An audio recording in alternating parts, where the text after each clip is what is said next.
Assalamualaikum warahmatullahi wabarakatuh. Hordoftoonni chaanala kiyya hundi keessan akkam nagaa fayyaa jirtanii shama harka fuunee isin hin jenne nageenyi keenya kan jaalalaa akkuma jirtanitti isin haa dhaqqabu isin hin jenna. Barnoota keenya kanarraa keessatti barnoota taayitilii faayinaansii irraa faayinaansii kana Finance at organizational level sadarkaa dhaabbataatti ilaalla. How to managing finance in hospital kan jedhu ilaalla. Finance akkamiin sadarkaa hospitaalaatti to'achuu dandeenya. However, it is a complex task that requiring a comprehensive approach to ensure operational efficiency, profitability, and high quality patient care. Here is some key strategy for effective financial management in hospital setting. Haa ta'u iyyuu hojiinsaa ulfaata.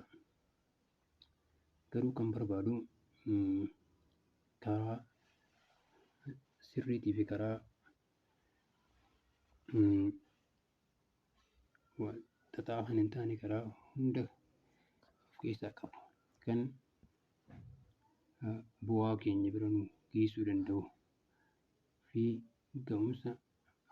ga'umsa keenya nu sochoosuu danda'u fi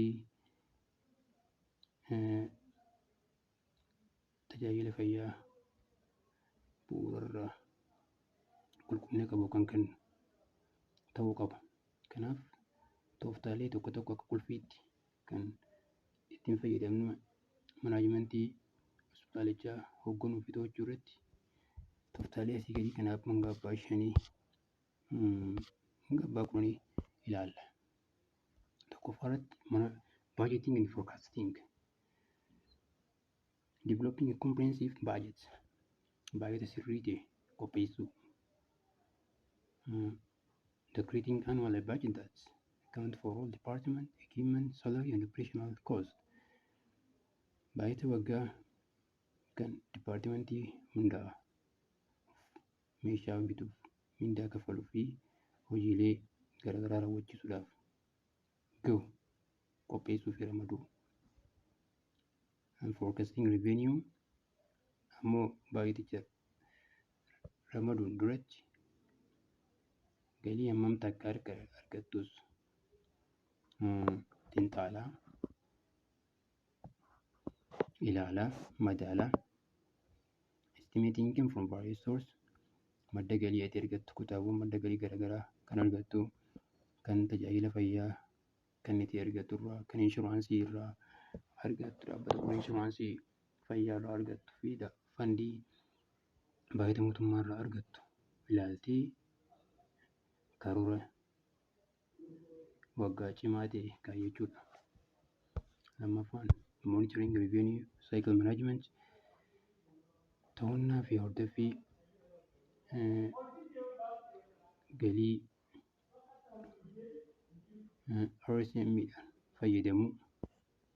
Tokko kallattii biilingiitii fi walitti qabiinsa galiidhaa mirkaneessuu irratti ensuring that the billing is accurate, biilii sirrii ta'ee fi timely to manage kan galii kee boodatti waan aansutti irraa xiqqeessuu fi sanammoo ta'uuf use electronic health care record. Meeshaa tajaajila fayyaa elektirooniksii fayyadamuudha. Meeshaa billing system to enhance accuracy kan ammoo accuracy guddaadhaan deeggarame ta'uu qaba. Claims management itti booda hordoffii manaajimentii kana hojiirra oolchuu qaba. Implementing a process to reducing denied claim. Adeemsa sirraa xiqqeessu akka diduu fi appealii fi delay in payment from insurance company.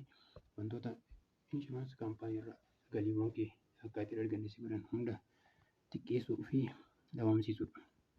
Sadaffaarratti cost control gatii baasii kee to'achuudha. Analyze and reducing operating cost xiinxaluu fi xiqqeessuu gatiiwwan ittiin waan hojjettu. Regular review